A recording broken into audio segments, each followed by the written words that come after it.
कहते हैं प्यार अंधा होता है, लेकिन जब प्यार के नाम पर पहचान छीन ली जाए और फिर बीच मझधार में छोड़ दिया जाए तो उसे क्या कहेंगे। उत्तर प्रदेश के कानपुर से एक ऐसा ही चौंकाने वाला मामला सामने आया है, जहां एक महिला ने अपने ही पति पर गंभीर आरोप लगाते हुए न्याय की गुहार लगाई है। कानपुर के आयरा प्रेस क्लब में आयोजित एक प्रेस वार्ता के दौरान नाजनीन नाम की महिला ने अपनी आप बीती सुनाई।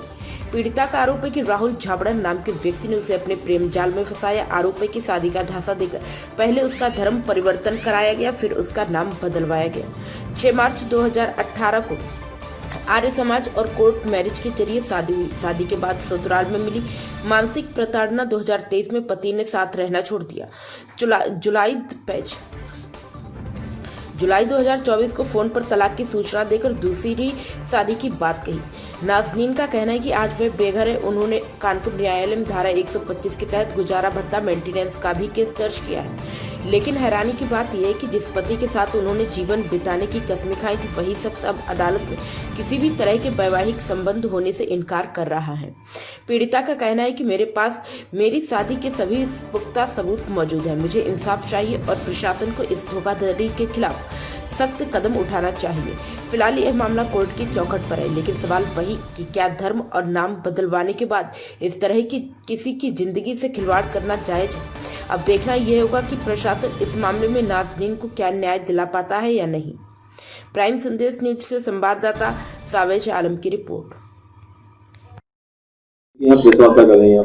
मेरा नाम नाजनी है।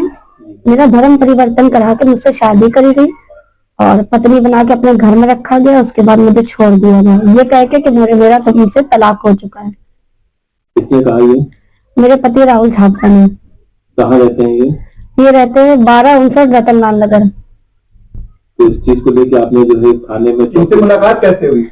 मैं इनके यहाँ 2013 में 11 अप्रैल को इनकी शॉप पे काम करने गई थी। इनकी शॉप है 33/96 पूर्णा कॉम्प्लेक्स, जया प्रसाद लेन में, पंच ट्रेडर्स के नाम से इनकी ज्वेलरी की शॉप है। मैं इनके यहाँ काम करने गई थी। थोड़े समय बाद ये मुझे प्रपोज करा उन्होंने हमको कि तुम मुझे बहुत अच्छी लगती है, मैं तुमसे शादी करना चाहता हूँ। पर मैंने इस चीज के लिए उनको मना किया कि आप भाई हिंदू मुस्लिम है, मैं आपसे कैसे शादी कर सकती हूँ। तो बोले हम तुमसे धर्म परिवर्तन करा के शादी कर लेंगे। फिर इन्होंने हमको लाल बंगले ले जाके पूजा पाठ द्वारा करवा के मेरा धर्म परिवर्तन किया। फिर कोर्ट में शादी करी। 6 मार्च 2018 को हमारी शादी हुई। उसके बाद मेरे सारे डॉक्यूमेंट इन्होंने सब चेंज कराए काव्या छाबड़ा के नाम से। वकील इनके थे, इनके वकील प्रकाश कुमार पांडे, रंगेश एडवोकेट थे, दूसरे थे रोहित शर्मा, जिनका घर का नाम है जैकी। इन्होंने 6 मार्च को हमारी शादी कराई और कोर्ट में कराई। उसके बाद ये हमको अपने घर ले गए। घर ले जाने के बाद मेरी ननद गीतू छाबड़ा, नेहा छाबड़ा और मेरे ससुर जय नारायण दास छाबड़ा को बहुत ज्यादा दिक्कत हुई हमसे। काफी लड़ाई झगड़े हुए, जिसमें मेरे बड़े जेठ मनोज कुमार छाबड़ा भी थे। और मेरी जो बड़ी ननद है हिना धर्मवाणी, वो मेरे फेवर में रहती थी और मेरी सास लक्ष्मी देवी भी। काफी साल मेरे साथ मारपीट भी हुई है, घरेलू हिंसा भी हुई है, मुझे साथ में रखा। और जब मेरी सास का स्वर्गवास हुआ 16 मई 2021 को, उसके बाद भी लड़ाई झगड़े हुए। मेरा जो भी मुझे स्त्री धन मिला था वो सब छीन लिया गया। उसके बाद जो 2023 में 5 जून 2023 को मुझे ये 3A/24 Ayodhya diamond Gill school पुराना पीएनबी में बतौर पत्नी फ्लैट लेके रहने लगे। वहां पे भी करीब 3.5-4 लाख की गृहस्थी बनवाई। वहां रहने लगे। फिर अपने घर भी जाते थे रतनलाल नगर में। अब ये अपने घर जब जाते थे वहां क्या होता था, क्या नहीं बात होती थी, मुझे इसकी कोई जानकारी नहीं है। एक दिन इनका कॉल आता है और ये मुझसे बोलते हैं कि तुम मेरी पत्नी नहीं हो और मैंने तुमसे तलाक ले लिया है, ये कह के। और ये भी बोला उन्होंने कि हम किराया नहीं देंगे। उसके बाद मकान मालिक ने मुझे निकाल दिया और मैं अपने घर शुक्ला बना गई। इतने सालों में ये हमको हर जगह घुमाने ले गए हैं, नैनीताल, गोरखपुर, बनारस, आगरा। और मेरे पास टिकटें भी हैं, मेरे पास फोटोज भी हैं, जिसमें मेरी ननद भी गई हैं। दोबारा 13 नवंबर 2024 को भी 23 को ये मुझे नैनीताल दोबारा भी ले गए, जिसमें मेरे पास वीडियोज है, फोटो है, मेरी ननंद भी है, बड़ी हिना धर्मवानी, सब लोग हैं। अब ये हर एक चीज को जुटला रहे हैं। मैंने 2 अगस्त को फैमिली कोर्ट में 125 का नोटिस भेजा इनको, जिसका जवाब इन्होंने 7 जनवरी 2026 को लगाया। उसमें ये लगाया कि ये मेरी पत्नी नहीं है, सारे डॉक्यूमेंट झूठे हैं, इनका Aadhaar card, PAN card, bank passbook सब कुछ झूठी है, यहाँ तक सरकार भी झूठी है।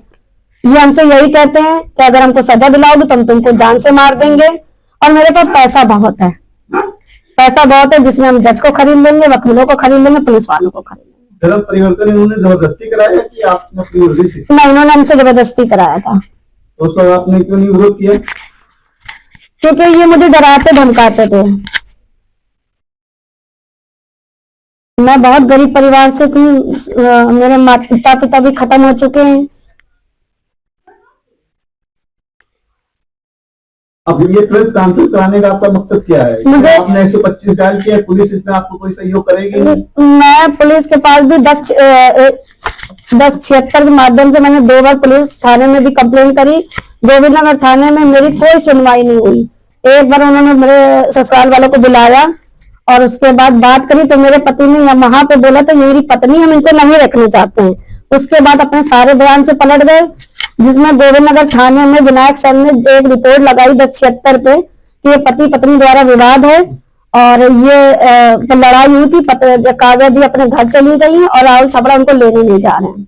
ये रिपोर्ट लगाई गई थी। मैं 2 बार जा चुकी हूँ। मैं मुख्यमंत्री जो लखनऊ में भी प्रकाश कुमार मौर्य हैं, जो वहां के कमिश्नर, उनको भी मैं अपनी एप्लीकेशन दे के आई थी, तब भी मेरी कोई सुनवाई नहीं हुई है।